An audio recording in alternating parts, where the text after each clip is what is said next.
তাআলা আনহুর খানকার দিকে চলতে আরম্ভ করলেন।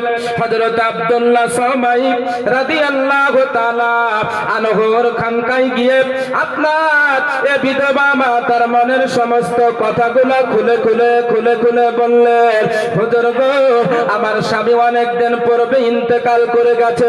আমার জীবনের একটি সাহারা, অনেক ডাক্তার কবিরাজ হাকিম দেখানোর পরেও অসুখ ভালো হয় না। হুজুর, বড় আশা নিয়ে আপনার দরবারে আসছিলাম। রাস্তার মাঝে আমার সন্তান ইন্তেকাল করেছে, আমার সন্তান মৃত্যুবরণ করেছে। হুজুর, আপনি আমার সন্তানের জন্য আল্লাহ দরবারে দোয়া করুন, আল্লাহ দরবারে প্রার্থনা করুন, আল্লাহ দরবারে আপেল করুন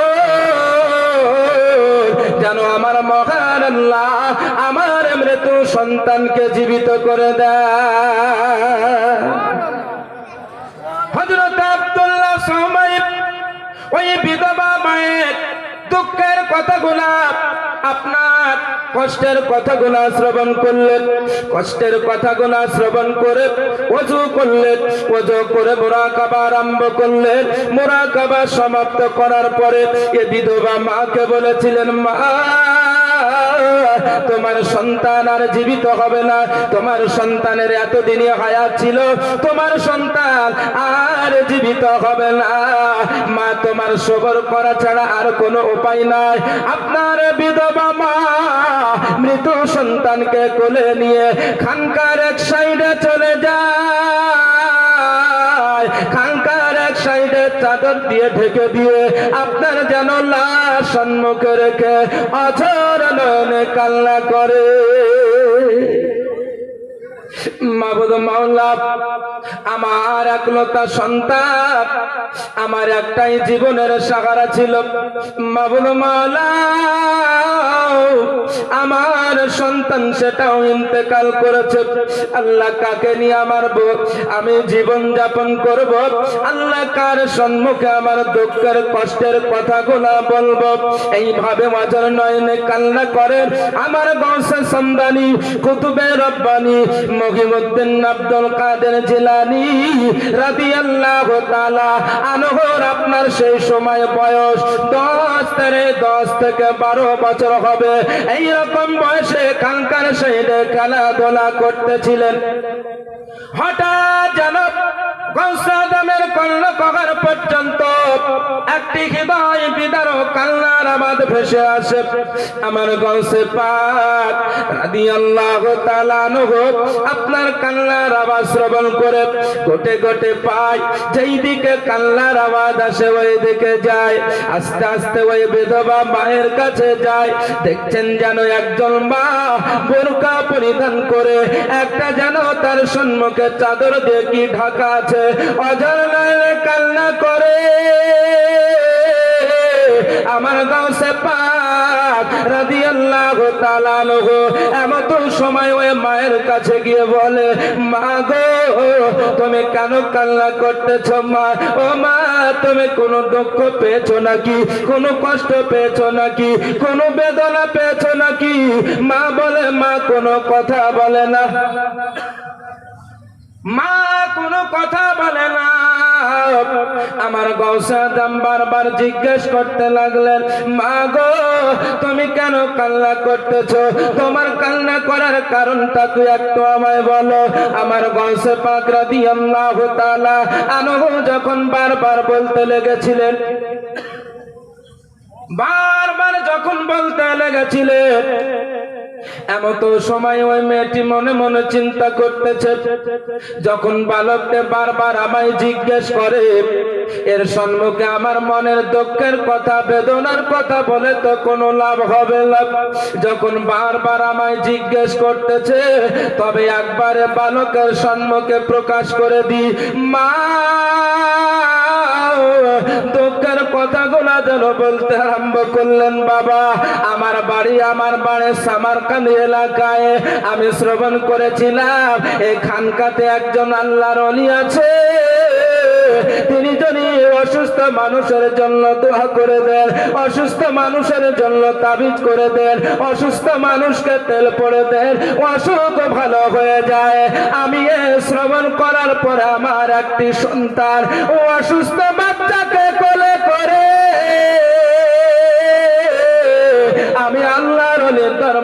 করতেছিলাম, আমার সন্তান রাস্তায় মারা গেছে।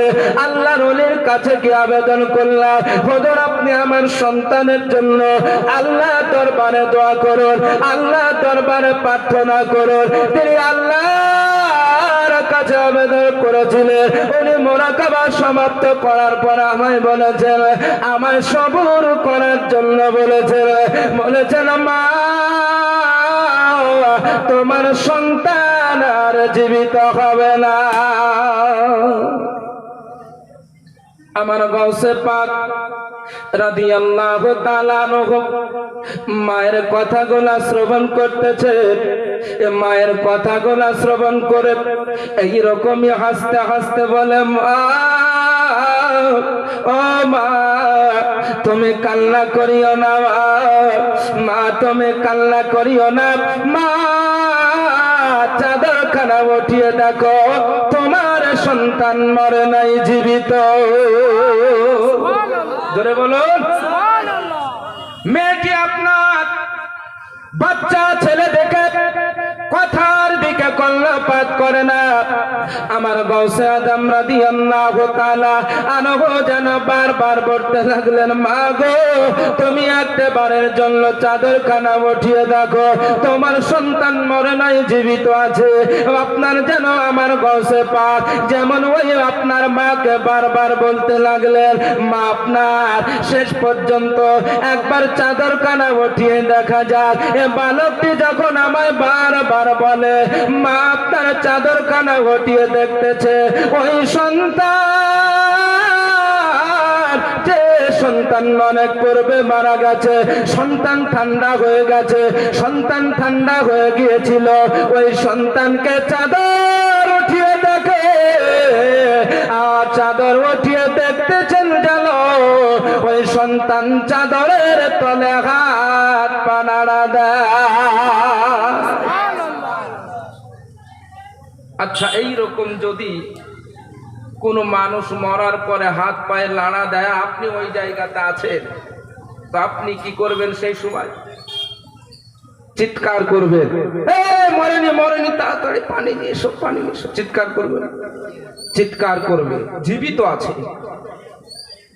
অভাগিনী মা, মায়ের সন্তান আপনার, এ মায়ের সন্তানকে যেমন মা হাত পা নাড়া দিতে দেখেছে, মায়ের মুখ থেকে অটোমেটিক একটা আপনার যেন বিকট আওয়াজ বেরিয়ে যায়। মায়ের আওয়াজ শ্রবণ করে মায়ের আওয়াজ কানা যেন খানকার চতুর্দিকে ভেসে ভেসে চলে যায়। খানকার মানুষেরা আপনার যেন আওয়াজ শ্রবণ করে ওই দিকে ছুটতে আরম্ভ করেছে। কি ব্যাপার, এইরকম আওয়াজ কেন হয়, এইরকম আওয়াজ কেন শোনা যায়, কেনই বা আওয়াজ করে, কারণটা কি দেখে আসি।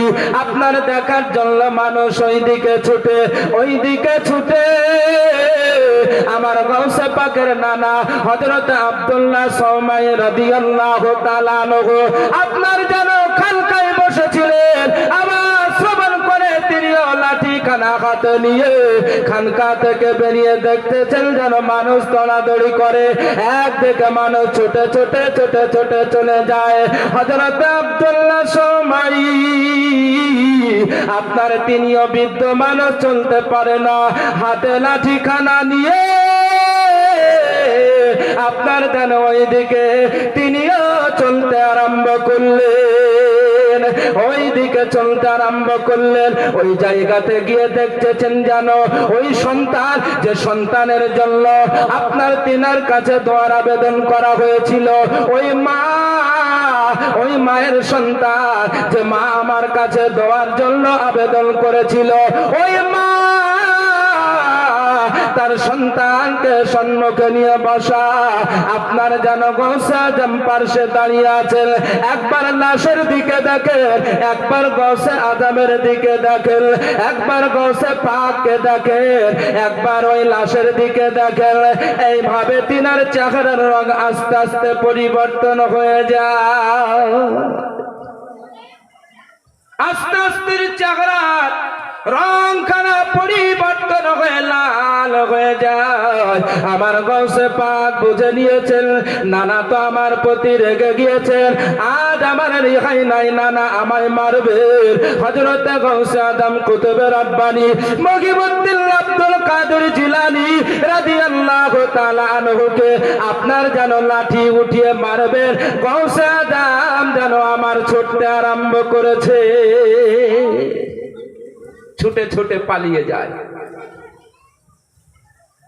নাতি ছুটে আগে আগে আর নানা ছুটছে পেছনে পেছনে।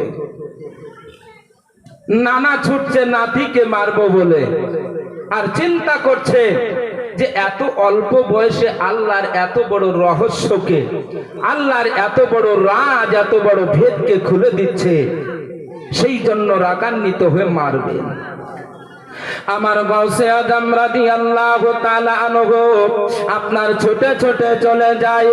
গৌসে আদম বাগদাদের গলি গলি ছুটে, আর নানাও গৌসে আদমের পেছনে পেছনে ছুটে। আমার গৌসে পাক রাদিয়াল্লাহু তাআলা আনহু আপনার ছুটতে ছুটতে বাগদাদের এক পুরাতন কবরস্থানে চলে যায়। ওই কবরস্থানে গিয়ে আমার গৌসে আদম ওই কবরস্থ মুর্দাদেরকে লক্ষ্য করে বলেছিলেন, ওরে কবরের মুর্দারা, ও কবরবাসী, আমার নানা জান আমাকে মারার জন্য পেছনে ধাওনে করতেছে। ও কবরবাসী, তোমরা আমার সাহায্য করার জন্য দাঁড়িয়ে যাও। জোরে বলো, আমার সাহায্য করার জন্য দাঁড়িয়ে যাও। আমার গৌসে আদমের জবান থেকে বের হতে দেরি, গৌসে আদমের মুখ থেকে বের হতে দেরি। আপনার গৌসে আদম যেমনই বলেছেন, ওরে কবরবাসী, আমার সাহায্যের জন্য দাঁড়িয়ে যাও। সঙ্গে সঙ্গে ওই কবরস্থানে একটি নয়, দুটি নয়, 350 জন মুর্দা দাফন করা ছিল। গৌসে আদমের একই ডাকে 350 জন মুর্দা দাঁড়িয়ে গেছে। জোরে বলবেন না? আর একটু জোরে। হায় বড় পেরা বদল কাদের, তুমি জিলানের জিলানে, তোমারি নামের গনে আগুন হয়ে যায় পানি, আগুন হয়ে যায় পানি। হায় বড় পেরা বদল কাদের, মা জননী কোরআন পড়েন, গর্ভেতে নিয়ে সন্তান, 18 পারা কোরআন মাঝে মুখস্থ করিয়ালা। বলুন, আচ্ছা, যদি মাদার জাদ ওলি না হয়, বেলায়াতে ফিতরি যদি তেনার মধ্যে না থাকে, তো মায়ের পেট থেকে কি 18 পারা কোরআন মুখস্থ করে পৃথিবীতে আসবে? আমাদের সন্তানরা এরকম কি কারো হয়েছে? মুর্শিদাবাদে এরকম আপনারা শুনেছেন, পুরা মুর্শিদাবাদে, তবে ভারতবর্ষে আছে। ভারতবর্ষের বুকে এইরকম একজন মা সন্তানের জন্ম দিয়েছে, যে সন্তান 15 পারা কোরআন মুখস্থ করে জন্মগ্রহণ করেছেন। জোরে বলুন, আর একটু জোরে।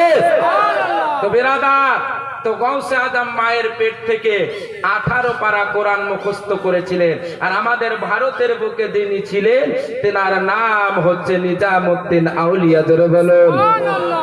অনেক মানুষও বলে নিজামুদ্দিন নাকি 99 মানুষকে কতল করার পরে তিনি মুরিদ হয়েছেন। ডাহা মিথ্যা কথা, নাই, একেবারে মিথ্যা কথা, ভুই ফোড় কথা, ভিত্তিহীন কথা, এর প্রমাণ নাই।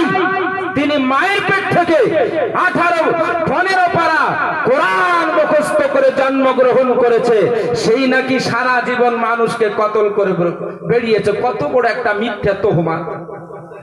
আর বক্তা সুর করে সুন্দরভাবে স্টেজে বলছে, আর শ্রোতা শ্রবণ করছে, আর বলছে আহা হা সুবহানাল্লাহ। বহু বক্তা আছে বলছে যে রবিউল আউয়াল মাসের 12ই তারিখে আমাদের নবীর জন্ম, আর এই রবিউল আখিরে 11ই তারিখে গৌসে আদমের জন্ম। শ্রোতা বলছে সুবহানাল্লাহ, কত বড় পাগলা বক্তা জানে না যে গৌসে আদমের জন্ম কবে? রমজান মাসের 1ম তারিখে, আর এই মাসে ইন্তেকাল করে দিয়েছে। এই মাসে ইন্তেকাল, যেই মাসে ইন্তেকাল ওই মাসকে বলছে তিনার জন্মের তারিখ। আর এই বক্তাকে নিয়ে আসছে 10,000, 15,000, 18,000 টাকা দিয়ে। মুসলমান লজ্জা লাগে না? বড় বড় ইলিমওয়ালা ওলামায়ে কেরাম আছে, তাদেরকে স্টেজে দেখতে পাওয়া যায় না, আর যার পেটে লাথি মারলে আলিফ বের হবে না তাকে নিয়ে আসছে 18,000। এই যেখানে স্টেজে বর্তমান বসে আছে যে বক্তারা এইরকম ওয়াজ করে, এইরকম হাজার হাজার বক্তার জন্মদাতা স্টেজে বসা, এইরকম আলেমদেরকে ডাকে না, আর ডাকে কে? যে সঠিকভাবে আলিফ উচ্চারণ করতে পারে না। বিরাদার, মুসলমানদের লজ্জা করা দরকার। যার ভিতরে ইলিম আছে তাকে কেউ চিনে না, যার ইলিম থেকে কাজ খালি, আর তারই বড় রব দমদমা। বিরাদরান ইসলাম, তো গৌস আজমের এই মাসে ইন্তেকাল না জন্ম? এই মাসে জন্ম না ইন্তেকাল? এই মাসে ইন্তেকাল হয়েছে, বেশাল হয়েছে, আর জন্ম হয়েছে রমজান মাসের 1ম তারিখে। ও গৌসে আজম জন্মগ্রহণ করার সঙ্গে সঙ্গে সুবহে সাদিকে জন্ম, সুবহে সাদিক থেকে সন্ধ্যা পর্যন্ত মায়ের স্থানের দুধ পান করেন। জোরে বলুন সুবহানাল্লাহ। পৃথিবীতে আসার সঙ্গে সঙ্গে, পৃথিবীতে আসার সঙ্গে সঙ্গে জগৎবাসীকে শিক্ষা দিচ্ছে যে ইবাদতের কত দাম। হে জগৎবাসী শোনো, যে ইবাদতের কত দাম, নামাজের কত দাম, রোজার কত দাম, রোজার কত গুরুত্ব পৃথিবীর মানুষদের জানিয়ে দিলেন। বিরাদরান ইসলাম, তো আমি বলতেছিলাম আমার গৌসে আজম রাদিয়াল্লাহু তাআলা আনহুর নানা জান পেছন পেছন চলছে। আমার গৌসে পাক রাদিয়াল্লাহু তাআলা আনহু যেমন ডাক দিলেন, 350 জন মোর্দা দাঁড়িয়ে গেছেন। আমার গৌসে পাক রাদিয়াল্লাহু তাআলা আনহুর নানা জান আব্দুল্লাহ সামাই রাদিয়াল্লাহু তাআলা আনহু আপনার যেন দূর থেকে দেখে নিয়েছেন। দূর থেকে দেখে ওই জায়গাতে দাঁড়িয়ে দাঁড়িয়ে চিন্তা করেন, আমার নাবাসা, আমার নাতি যদিও বয়সে অল্প, কিন্তু আমার থেকে অনেক করতে পৌঁছে গেছে। জোরে বলুন সুবহানাল্লাহ। ওই পিরানে পীর রওশন জমিল দস্তগীর রাদিয়াল্লাহু তাআলা আনহুর ফাতিহায় অংশ। মানুষ আপনার এখানে দোকানে দেখেন কতগুলা, আর এখানে দেখেন কতগুলা। এখান থেকে বোঝা যায় সন্তান কি ওই রকম 18 পাড়ায় এমনি মুখস্থ করে জন্মগ্রহণ করবে? মায়ের পেটে বাচ্চা নামাজ পড়ে না, মায়ের পেটে বাচ্চা রোজা রাখে না, মায়ের পেটে বাচ্চা টিভির স্ক্রিনে নজর, মায়ের পেটে বাচ্চা মোবাইলের দিকে নজর, ফিল্ম দেখে, গান শুনে, টিভি দেখে। এ বাচ্চা পেট থেকে যখন পৃথিবীতে আসবে, এ বাচ্চা কি আপনার ওই রকম মা যেমন বাচ্চাকে পেটে নিয়ে করেছে ওই রকম বাচ্চা করবে কি করবে না? করবে কি করবে না? যদি পেটে নিয়ে মা নামাজি হতো, যদি রোজা করত, যদি সাদকা করত, যদি আপনার কোরআন তেলাওয়াত করত, যদি নবীর প্রতি দুরূদ পড়ত, যদি আপনার মানুষের সঙ্গে ভালো ব্যবহার করত আপনার, তাহলে সন্তান জন্মগ্রহণ করে আপনার নামাজি নামাজ পড়ত, রোজা রাখত, তাসবিহ পড়ত, কোরআন পাঠ করত, মাতা পিতার সঙ্গে ভালো ব্যবহার করত। আজ বলছে মৌলভী সাহেব আমার সন্তান ভাত দেয় না, একটা তাবিজ করে দেন। তো সন্তানে ভাত দিবে কেমন করে? সন্তানে ভাত দিবে কেমন করে? তোমার ভিতরেই তো আদর্শ নাই, তো তোমার সন্তানের ভিতরে আদর্শ কোথা থেকে আসবে? মাতা পিতারকে আদর্শবান হতে হবে, তবে সন্তান আদর্শবান হবে।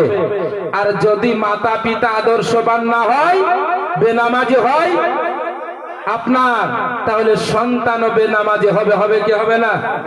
হবে। মাতা পিতার সঙ্গে ভালো ব্যবহার করবে না।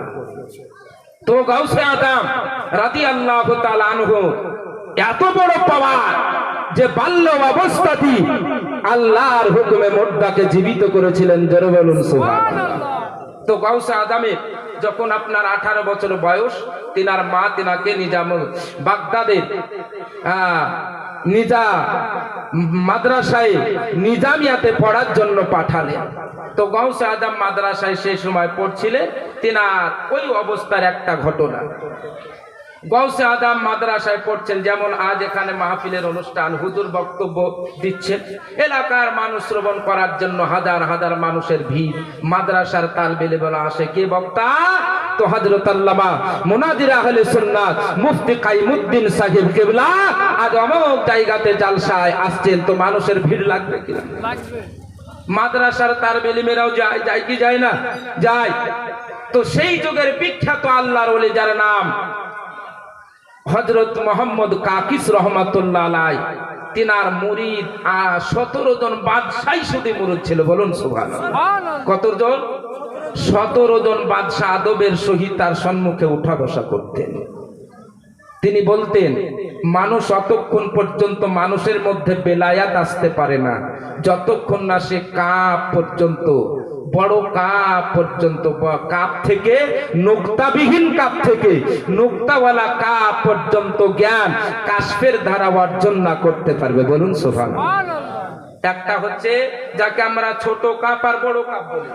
একটা কাপে নুক্তা আছে তাকে বড় কাপ বলি, আর একটা কাপে নুক্তা নাই বোঝানোর জন্য তাকে ছোট কাপ বলি নাকি? তো তিনি বলতেন, মুরিদদের সম্মুখে বলছেন যে ছোট কাপ থেকে বড় কাপ পর্যন্ত যতক্ষণ পর্যন্ত কোনো ব্যক্তির মধ্যে জ্ঞান অর্জন না হবে কাশফের দ্বারা, তার মধ্যে বেলায়াত আসতে পারে না, সে ওলি হতে পারে না, সে ওলি হতে পারে না, সে গদ্দি নসীন হতে পারে না। ভক্তরা জিজ্ঞেস করলেন, হুজুর আপনি কাপ থেকে কপ পর্যন্ত জ্ঞান অর্জন করার কথা বললেন, হুজুর আপনার কথা আমরা বুঝতে পারি না, হুজুর আপনি আমাদের একবারের জন্য জানিয়ে দিন। সেই সময় হযরতে কাকেস রহমাতুল্লাহ আলাইহি ভক্তদের বলেছিলেন, ও আমার ভক্ত তোমরা শোনো শোনো, ছোট কপ থেকে কুল ফায়াকুন, পৃথিবীর শুরু থেকে ওয়াকিফুহুম আন্নাহুম মাসউলুন, কিয়ামত পর্যন্ত যতক্ষণ জ্ঞান অর্জন না করতে পারবে ততক্ষণ পর্যন্ত তার মধ্যে বেলায়াত আসতে পারে না। তাহলে পৃথিবীর শুরু থেকে শেষ কাশফের দ্বারা জ্ঞান অর্জন করতে, এই ব্যক্তির ব্যাপারে, এই হযরতে কাকিস রহমাতুল্লাহ আলাইহির ব্যাপারে আজ্জাদ রহমাতুল্লাহ আলাইহি নবীকে স্বপ্নে দেখলেন। দেখার পরে জিজ্ঞেস করছেন, হুজুর আপনার উম্মতের মধ্যে একজন ব্যক্তির নাম কাকিস, তো এই কাকিস কেমন ব্যক্তি? তো নবী পাক বলেছিলেন, কাকিস আমার উম্মতের ওই সব মানুষদের মধ্যে একজন যাদের কারণে কাল কিয়ামতের ময়দানে আমি গৈরব করব। বলুন সুবহানাল্লাহ। তো কাকিস রহমাতুল্লাহ আলাইহি তিনি জালসাতে বক্তব্য দিচ্ছেন। আমার গাউসে পাক রাদিয়াল্লাহু তাআলা আনহু বক্তব্য শ্রবণ করার জন্য মাহফিলে গিয়েছেন। হাজার হাজার মানুষের ভিড়। হযরতে কাকেস রহমাতুল্লাহ আলাইহি আপনার এক সাইডে বসে পড়েছেন। আপনার কাকেস রহমাতুল্লাহ আলাইহির নজর আমার গাউসে পাক রাদিয়াল্লাহু তাআলা আনহুর পথে পড়ে যায়। আমার গাউসে আজম রাদিয়াল্লাহু তাআলা আনহুকে দেখার সঙ্গে সঙ্গে আপনার যেন কাকেস রহমাতুল্লাহ ভক্তদের শ্রোতাদেরকে বলেছিলেন, ও আমার শ্রোতারা, ওই যে বালকটি আবার মাহফিলে এসে বসলো, এই বালকটিকে মাহফিল থেকে বের করে দাও। এখন যদি বলা যায় যে এই লোকটাকে বের করে দাও, লোকটির দিকে সবাই তাকাবে না? কে ডাকে? দেখবে তাকে। তো কাকেস রহমাতুল্লাহ আলাইহি যেমনই বললেন, একজন ভক্ত গাউসে পাকের হাতখানা ধরে টেনে টেনে মাহফিল থেকে বের করে দিল। আল্লাহর ওলি হযরতে গাউসে পাক রাদিয়াল্লাহু তাআলা আনহু আপনার যেন রাগান্বিত হলেন না। আপনার রাগান্বিত হলেন না। যেমনই ওই লোককে মাহফিলে এসে বসেছে, আমার গাউসে পাক আবার এসে জানা মাহফিলে বসে পড়েছেন। কাকেস রহমাতুল্লাহ আলাইহি বক্তব্য দিতে দিতে আবার গাউসে আজম রাদিয়াল্লাহু তাআলা আনহর প্রতি নজর পড়ে যায়। আমার গাউসে পাককে দেখে শ্রোতাদের লক্ষ্য করে বলেছিলেন, ও আমার শ্রোতারা, এই যে বালকটি আবার এসে বসেছে, এই বালকটিকে মাহফিল থেকে বের করে দাও, এই বালকটিকে মাহফিল থেকে বের করে দাও। আপনার একজন ব্যক্তি গাউসে আজমের হাতখানা ধরে ওই মাহফিল থেকে টেনে টেনে টেনে টেনে বের করে দিল। আমার গাউসে আজম রাদিয়াল্লাহু তাআলা আনহু এখনো রাগান্বিত হয় নাই। আমাদের মতো যদি মানুষ হতো তো বলতো, তোমার মতো বক্তা অনেক দেখতে পাওয়া যাবে, অন্য জায়গায় শুনবো নাকি? তোমার বক্তব্য শোনার দরকার, কত বক্তা। আমার গাউসে সমদানি কুতুবে রাব্বানি মুহিবউদ্দিন আব্দুল কাদের জিলানী রাদিয়াল্লাহু তাআলা আনহু রাগান্বিত না হয়ে আপনার জানো আবার কিছুক্ষণ পরে মাহফিলে চলে এসেছেন। আমার গাউসে পাক রাদিয়াল্লাহু তাআলা আনহু যেমন মাহফিলে এসেছেন, আবার যেন কাকিস রহমাতুল্লাহ আলাইহি ভক্তদের শ্রোতাদের লক্ষ্য করে বলেছিলেন, ও আমার শ্রোতারা, দেখো ওই বালককে যাকে দুইবার তুমি পূর্বে বের করেছো, দুইবার মাহফিল থেকে বের করা হয়েছে, ওই বালকটি আবার মাহফিলে চলে এসেছে, ওই বালকটাকে মাহফিল থেকে বের করে দাও। শ্রোতাদের সমস্ত দৃষ্টি বালকটির দিকে, গাউসে আজমের দিকে। শ্রোতারা ভাবছে বালকটি আবার কে জানে, বারবার মাহফিল থেকে বের করে দেওয়া হয়, আবার এই মাহফিলে চলে আসি, আবার বের করে দেওয়া হয়, আবার চলে আসি। আমার গাউসে আজম রাদিয়াল্লাহু তাআলা আনহুর হাতখানা যেন আবার টেনে টেনে বের করে দেওয়া হলো। আমার গাউসে কুতুবে রাব্বানি মুহিবউদ্দিন আব্দুল কাদের জিলানী রাদিয়াল্লাহু তাআলা আনহু রাগান্বিত হয় না, আবার কিছুক্ষণ পরে মাহফিলে চলে এসেছেন হযরতে কাকেস রহমাতুল্লাহ আলাইহি। এমন তো সবাই শ্রোতাদের বলেছিলেন, ও আমার শ্রোতা বৃন্দরা, ওই যে বালককে তিনবার তোমরা বের করেছো, ওই বালকটি আবার মাহফিলে চলে এসেছে, ওই বালকটিকে আমার কাছে স্টেজে নিয়ে এসো। একজন ব্যক্তি গাউসে আজমের হাতখানা ধরে স্টেজে নিয়ে এলেন। আচ্ছা, মানুষদের মনে এইরকম প্রশ্ন হবে কি হবে না? প্রশ্ন হবে না যে তিনবার বের করে দিল, আবার চতুর্থবার স্টেজে ডাকছে। স্টেজে যেমনই গাউসে আজম উপস্থিত হয়েছেন, হযরতে কাকেস রহমাতুল্লাহ এরকম চেয়ারে বসে বসে বক্তব্য দিছিলেন, সঙ্গে সঙ্গে দাঁড়িয়ে গেলেন এবং শ্রোতাদের বললে যে তোমরা আল্লাহর ওলির জন্য দাঁড়িয়ে যাও। জোরে বলুন সুবহানাল্লাহ, সুবহানাল্লাহ। ভক্তরা প্রশ্ন করলেন, হুজুর আপনি দুইবার বালকটিকে বের করলেন, তিনবার বালকটিকে মাহফিল থেকে বের করলেন, চতুর্থবারে আপনি আবার স্টেজে ডেকে দিলেন, ডেকে নিয়ে তার সম্মান অর্থে পুরা মাহফিলের মানুষদের দাঁড় করিয়ে দিলেন। কারণটা কি আমরা বুঝতে পারি না, হুজুর আপনি আমাদের জানিয়ে দেন।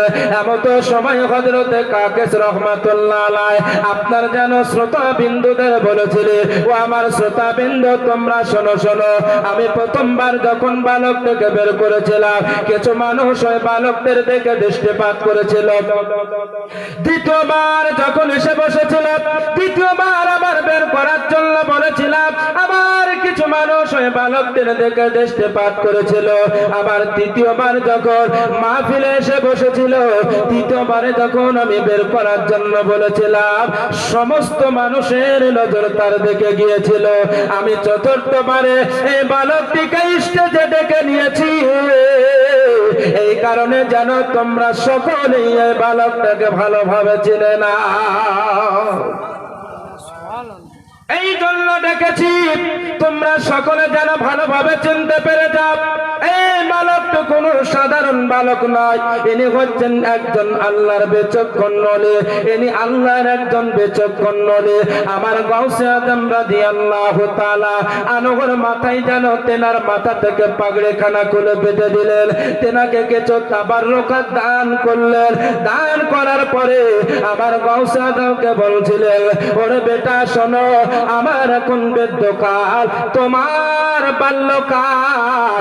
বেটা তোমার যখন বৃদ্ধকাল হবে, তোমার যখন এইরকম দাড়ির দিকে লক্ষ্য করে এইরকম দাড়িকে বাম হাত দিয়ে ধরে বলেছিলেন, বেটা তোমার যখন এইরকম আমার মাস বয়স হবে, এইরকম মাহফিলে দাঁড়িয়ে তুমি বলবে, কদামি হাদিহি আলা রাকাবাতি কুলি কুল্লি ওয়ালিল্লাহ। জোরে বলুন সুবহানাল্লাহ। আরো বলেছিলেন, বাবা কুল্লু দেকিন ইয়াসিহু ওয়া ইয়াসকুতু, প্রতিটি মুরগ বলেছে, চুপ হয়ে গেছে। পৃথিবীর বুকে অনেক আল্লাহর ওলি এসেছে, অনেক আল্লাহর ওলি এসেছে, তিনাদের যুগে ডাঙ্কা বেলায়াতের ডাঙ্কা বেজেছে, তিনারা পৃথিবী থেকে চলে গেছেন, পর্দার আড়াল হয়ে গেছে। আজ তিনাদের অনেক আল্লাহর ওলি আছে যাদের নাম নিশানা পর্যন্ত নাই, না এরকম অনেক আল্লাহর ওলি আছে। কিন্তু আব্দুল কাদের শোনো, ইল্লা দেখুকা ইয়াসিহু ইলা ইয়াউমিল কিয়ামা। বেটা আব্দুল কাদের, তোমার মুরুদ যখন বলবে, তোমার বেলায়াত যখন বলবে, তো কিয়ামত পর্যন্ত বলতে থাকবে। জোরে বলো সুবহানাল্লাহ। কিয়ামত পর্যন্ত তোমার বেলায়াতের ডাঙ্কা থাকবে। তো ওই গাউসে আদমের ফাতিহা বিরাদাত, আল্লাহ তাআলা আমাদের সকলকে সৌভাগ্য দান করেছেন যে আমরা ওই বড় পীর গাউসে আদমের মাহফিলে অংশগ্রহণ করেছি। আল্লাহ জানো আমাদের এর ওসিলাতে জীবনের গুনাহ খাতা ক্ষমা করে দেন। জোরে বলুন।